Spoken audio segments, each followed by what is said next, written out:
नमस्कार दोस्तों, स्वागत है आपका एमसीक्यू आईक्यू में। मैं आपको आरआरबी एनटीपीसी एग्जाम के लिए लास्ट 13 साल के प्रीवियस ईयर क्वेश्चन करा रहा हूँ। ये वो क्वेश्चन है जो NTPC, RRB group D, RRB JE और बाकी जो एग्जाम होते हैं रेलवे के, उनमें आए हुए क्वेश्चन है ये। तो ये 6000 क्वेश्चन है टोटल मिलाकर। देखिए, कोई भी एग्जाम हो, प्रीवियस ईयर क्वेश्चन से ही एग्जाम में क्वेश्चन आते हैं। तो ये 28 पार्ट है। इससे पहले मैंने रेलवे के करंट अफेयर भी पढ़ा चुका हूँ आपको 2023 के, और रेलवे के करंट अफेयर 2024 के मैं आ रहा हूँ आपको। साथ में 1000 क्वेश्चन कराए मैंने, प्रीवियस ईयर क्वेश्चन है ये भी। और ये जो 1000 क्वेश्चन है, एक भी क्वेश्चन बाहर नहीं आएगा अगर आप ये देख के जाते हैं, क्योंकि ये रेलवे के आए हुए क्वेश्चन है ये भी। मगर जो ये 1000 क्वेश्चन है और ये 6000 क्वेश्चन है, ये दोनों अलग क्वेश्चन है। क्योंकि देखिए, 13 साल के क्वेश्चन है 6000 क्वेश्चन, और ये 1000 क्वेश्चन वो इंपोर्टेंट क्वेश्चन है जो बार बार रिपीट होते हैं रेलवे के एग्जाम में। तो ये सीरीज जरूर देखिएगा, इससे क्वेश्चन 100% बचेगा। आज का फर्स्ट क्वेश्चन है, हु कंस्ट्रक्टेड अढ़ाई दिन का झोपड़ा? अढ़ाई दिन का झोपड़ा का निर्माण किसने कराया था? देखिए, अढ़ाई दिन का झोपड़ा का निर्माण किया था कुतुबुद्दीन ऐबक ने।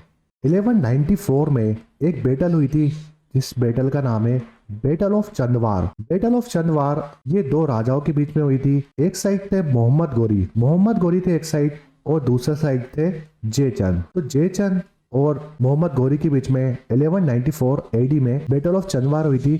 जो मोहम्मद गोरी थे ना, ये बैटल जीत चुके थे और जयचंद को हरा दिया था इन्होंने। क्वेश्चन ये आता है, जो मोहम्मद गोरी हैं उनकी दो काफी फेमस बैटल हैं जो इन्होंने लड़ी थी 1191 में और 1192 में। 1191 में फर्स्ट बैटल ऑफ तारेन लड़ी थी। फिर 1192 में सेकंड बैटल ऑफ तारेन लड़ी थी। तो ये जो बैटल ऑफ तारेन ना, बहुत आती है एग्जाम में। किस किस के बीच में लड़ी गई थी? तो मोहम्मद गोरी और पृथ्वीराज चौहान आप जानते हैं, एक हिंदू रूलर है, काफी फेमस है पृथ्वीराज चौहान और मोहम्मद गोरी के बीच में बैटल लड़ी गई थी। तो फर्स्ट बैटल ऑफ तारेन में कौन जीता था? पृथ्वीराज चौहान जीते थे फर्स्ट बैटल ऑफ तारेन में। सेकंड बैटल ऑफ तारेन में क्या हुआ था? सेकंड बैटल ऑफ तारेन में मोहम्मद गोरी जीते थे। जीते क्या थे? इन्होंने धोखा देके ये जीत हासिल करी थी। तो सेकंड बैटल ऑफ तारेन में मोहम्मद गोरी जीते थे और पृथ्वीराज चौहान को मार दिया था, क्योंकि पृथ्वीराज चौहान ने बहुत मार छोड़ा था मोहम्मद गोरी को। तो फर्स्ट बैटल ऑफ तारेन और सेकंड बैटल ऑफ तारेन ये मोहम्मद गोरी और पृथ्वीराज चौहान के बीच में लड़ी गई है, और काफी फेमस बैटल है। जो मोहम्मद गोरी है ना, मोहम्मद गोरी के कमांडर थे। मोहम्मद गोरी के कमांडर का नाम क्या है? इनका नाम है कुतुबुद्दीन ऐबक। ये मोहम्मद गोरी के कमांडर थे, मगर इन्होंने एक डायनेस्टी बनाई थी। ये एक डायनेस्टी के फाउंडर है। तो कुतुबुद्दीन ऐबक पहले तो कमांडर थे मोहम्मद गोरी के, उसके बाद इन्होंने एक खुद की डायनेस्टी बना ली थी, जिसको हम ममलुक डायनेस्टी बोलते हैं। दिल्ली सल्तनत की काफी फेमस डायनेस्टी है, और ये पहली डायनेस्टी है दिल्ली सल्तनत की। ममलुक डायनेस्टी या स्लेव डायनेस्टी बनाई थी। दिल्ली सल्तनत की पहली डायनेस्टी है ममलुक डायनेस्टी या स्लेव डायनेस्टी 1206 में। कुतुबुद्दीन ऐबक ने दो फेमस मॉस्क्यू बनाई है, तो मस्जिद बनाई है कुतुबुद्दीन ऐबक ने। पहली जो मॉस्क्यू है, जिसको हम बोलते हैं कुव्वत उल इस्लाम पहली मॉस्क्यू बनाई थी, यानी मस्जिद बनाई थी। सेकंड बनाई थी अढ़ाई दिन का झोपड़ा मॉस्क्यू है। ये कहाँ पर बनाया था इन्हें? ये अजमेर में बनाया था। अजमेर में आपको देखने को मिलेगा अढ़ाई दिन का झोपड़ा। ये आधे दिन में कंप्लीट हो गया था, इसलिए इसका नाम रखा था अढ़ाई दिन का झोपड़ा। और कुव्वत उल इस्लाम ये मॉस्क्यू बनाई थी इन्हें दिल्ली में। तो ये दो मॉस्क्यू बनाई थी इन्होंने। और एक काफी इंपॉर्टेंट क्वेश्चन ये आता है, इन्होंने स्टार्ट करा था कंस्ट्रक्शन स्टार्ट किया था इन्होंने कुतुब मीनार का। कुतुब मीनार कहाँ पर है? कुतुब मीनार दिल्ली में है। तो कुतुब मीनार का कंस्ट्रक्शन तो इन्होंने स्टार्ट किया था, मगर कंप्लीट किसने कराया था? कंप्लीट कराया था इल्तुतमिश ने। इल्तुतमिश, जिसको रियल फाउंडर बोलते हैं हम दिल्ली सल्तनत का। तो इल्तुतमिश 1229 में ये कंप्लीट करा दिया था इल्तुतमिश ने कुतुब मीनार का कंस्ट्रक्शन, और कुतुब मीनार दिल्ली में है। नेक्स्ट क्वेश्चन है, the term smasher is associated with which sport? Smasher शब्द किस सेल से जुड़ा है? तो स्मैशर शब्द वॉलीबॉल से जुड़ा हुआ है। वॉलीबॉल में कितने प्लेयर खेलते हैं? वॉलीबॉल में 6 प्लेयर खेलते हैं। नेक्स्ट क्वेश्चन है, काफी इंपोर्टेंट है, बीबी का मकबरा बिल्ड बाय। बीबी का मकबरा किसके द्वारा बनाया गया है? देखिए, इस क्वेश्चन में एक चीज ध्यान रखिएगा, एग्जाम में 4 ऑप्शन आते हैं। तो 4 ऑप्शन में अगर आजम शाह और औरंगजेब आए तो आपको आजम शाह लगाना है, क्योंकि जो औरंगजेब है उसके सन है आजम शाह, और आजम शाह ने बनवाया था बीबी का मकबरा।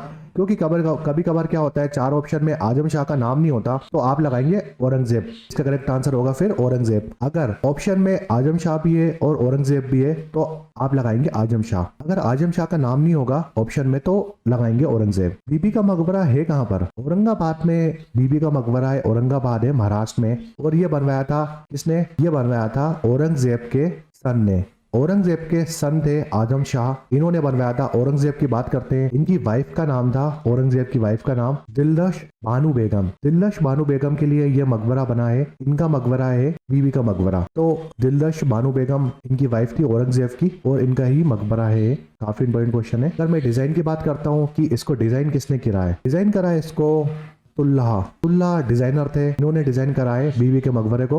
और बीबी के मकबरे को हम एक और नाम से जानते हैं, इसको बोलते हैं ताज ऑफ डेक्कन। ताज ऑफ डेक्कन हम किसको बोलते हैं, तो ताज ऑफ डेक्कन बोलते हैं बीबी के मकबरे को, जो कि औरंगाबाद महाराष्ट्र में। नेक्स्ट क्वेश्चन है, Agra Moti Masjid was constructed by. Agra में मोती मस्जिद का निर्माण किसके द्वारा किया गया है। देखिए मोती मस्जिद 3 जगह है, तीनों जगह याद रखिए। पहले मस्जिद एक है आगरा में, दूसरी दिल्ली में है और जो तीसरी है ना वो लाहौर में है। तो जो लाहौर की मोती मस्जिद है वो बनवाई थी जहांगीर ने, जहांगीर ने बनवाई थी। दिल्ली की जो मोती मस्जिद है औरंगजेब ने बनवाई थी और जो आगरा की मोती मस्जिद है ना वो शाहजहां ने बनवाई थी। तो 3 मोती मस्जिद है और तीनों का निर्माण अलग अलग मुगल शासकों ने करा है। तो जहांगीर जिनकी कैपिटल लाहौर थी तो उन्होंने लाहौर में यह बना दी थी मोती मस्जिद। औरंगजेब की कैपिटल दिल्ली थी तो इन्होंने दिल्ली में बनवा दी थी। और शाहजहां की कैपिटल आगरा भी दिल्ली थी, शाहजहां ने ताजमहल बनवाया है आगरा में और मोती मस्जिद बनवाई है आगरा में। नेक्स्ट क्वेश्चन है, which classical dance form originated in Uttar Pradesh. कौन सा शास्त्रीय नृत्य उत्तर प्रदेश में उत्पन्न हुआ है। तो देखिए अगर मैं क्लासिकल डांस की बात करता हूँ तो क्लासिकल डांस कितने होते हैं, वो होते हैं 8 क्लासिकल डांस है इंडिया में। एक डांस यूपी से ओरिजिनेट हुआ है, उसका नाम है कथक। अगर कथक कली की बात करते हैं, कली जो डांस है ना ये भी क्लासिकल डांस है हमारा, मगर ये कहाँ का है, ये केरल स्टेट का है। तो दोनों में कंफ्यूज मत होना, कथक में और कथकली में बहुत कंफ्यूज होते हैं लोग। तो कथकली केरल का है और जो कथक है वो उत्तर प्रदेश का है। नेक्स्ट क्वेश्चन है, who wrote the book the argumentative India. The argumentative India पुस्तक किसने लिखी है, तो ये लिखी है अमर्त्य सेन ने। 1998 में इनको नोबेल प्राइज मिला है अमर्त्य सेन जी को। और नोबेल प्राइज किस में मिला है, कौन से फील्ड में मिला है, तो इकोनॉमिक साइंस में इनको नोबेल प्राइज मिला है। इसलिए इससे एग्जाम में बहुत क्वेश्चन आता है। इनकी एक और बुक का नाम याद रखो, द आइडिया ऑफ जस्टिस। ये बुक भी बहुत आती है, द आइडिया ऑफ जस्टिस। ये बुक का नाम है अमर्त्य सेन की। नेक्स्ट क्वेश्चन है, who is the author of book named unhappy India. Unhappy India नामक पुस्तक के लेखक कौन है, तो अनहैप्पी कौन थे, वो थे लाला लाजपत राय। तो याद रखने की ट्रिक देखिए यही है, अनहैप्पी कौन थे, तो लाला लाजपत राय अनहैप्पी थे। लाला लाजपत राय को हम एक और नाम से जानते हैं, इससे एग्जाम में क्वेश्चन आता है। इनको हम बोलते हैं पंजाब केसरी। पंजाब केसरी बोलते हैं लाला लाजपत राय को। 1915 में इन्होंने एक बुक लिखी थी, इसका नाम है आर्य समाज। आर्य समाज बुक लिखी थी 1915 में। 1916 में इन्होंने बुक लिखी थी the United states of America. ये काफी इंपोर्टेंट बुक है दोनों। यूनाइटेड स्टेट्स ऑफ अमेरिका 1916 में लिखी थी। 1915 में आर्य समाज बुक लिखी थी, जिसने लाला लाजपत राय ने। और अनहैप्पी इंडिया इन्होंने बुक लिखी थी 1928 में। 1928 में लिखी थी अनहैप्पी इंडिया। नेक्स्ट क्वेश्चन है, oxalic acid is found in which fruit. Oxalic acid किस फल में पाया जाता है, ऑक्सैलिक एसिड पाया जाता है टोमेटो में। एसिड के बारे में मैं पहले बता चुका हूँ आपको प्रीवियस लेक्चर में। नेक्स्ट क्वेश्चन है, the new capital of Andhra Pradesh. Andhra Pradesh की नई राजधानी क्या है, तो अमरावती। अमरावती कैपिटल है आंध्र प्रदेश की। नेक्स्ट क्वेश्चन है, who shifted the capital from Delhi to Daulatabad. किसने राजधानी को दिल्ली से दौलताबाद स्थानांतरित किया था, तो दिल्ली से दौलताबाद कैपिटल शिफ्ट करी थी मोहम्मद बिन तुगलक ने।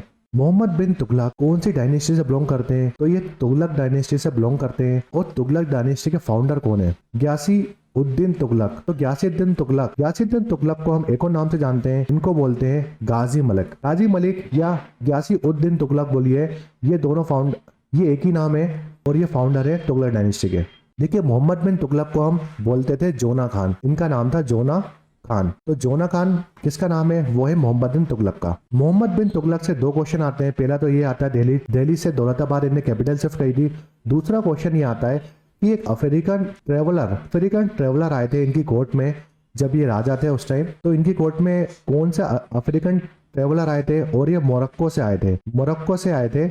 इनका नाम था इब्न बतूता। ये अफ्रीकन ट्रेवलर थे। इब्न बतूता ने एक बुक लिखी थी जो एग्जाम में बहुत आती है। इनकी बुक का नाम है रहला या सफरनामा बुक। और रहला ये बुक लिखी थी, इन्होंने अपनी जर्नी लिखी थी इब्न बतूता ने। और इनको काजी अपॉइंट करा था मोहम्मद बिन तुगलक ने, अपनी कोर्ट में काजी अपॉइंट करा था इनको 8 साल के लिए। ये क्वेश्चन में आता है। नेक्स्ट क्वेश्चन है, who wrote the book one Indian girl पुस्तक किसने लिखी है, तो देखिए चेतन भगत ने ये बुक लिखी है। पहली बात तो ये, और दूसरा क्वेश्चन ये आता है कि चेतन भगत की जितनी बुक्स है ना उसमें नंबर का यूज बहुत होता है। जैसे 1 आया ना, इसमें 1 आ सकता है, 2 आ सकता है, 3 आ सकता है। तो कभी भी आप कंफ्यूज हो एग्जाम में, अगर नाम में नंबर है, किसी बुक में नंबर यूज होता है, वो चेतन भगत ऑप्शन दिखता है और आपको नहीं पता उसका आंसर, तो आप चेतन भगत लगा सकते हैं। तो 1 इंडियन गर्ल चेतन भगत की बुक का नाम है। नेक्स्ट क्वेश्चन है, on which river bank of Ahmedabad city is situated. Ahmedabad शहर किस नदी के तट पे है?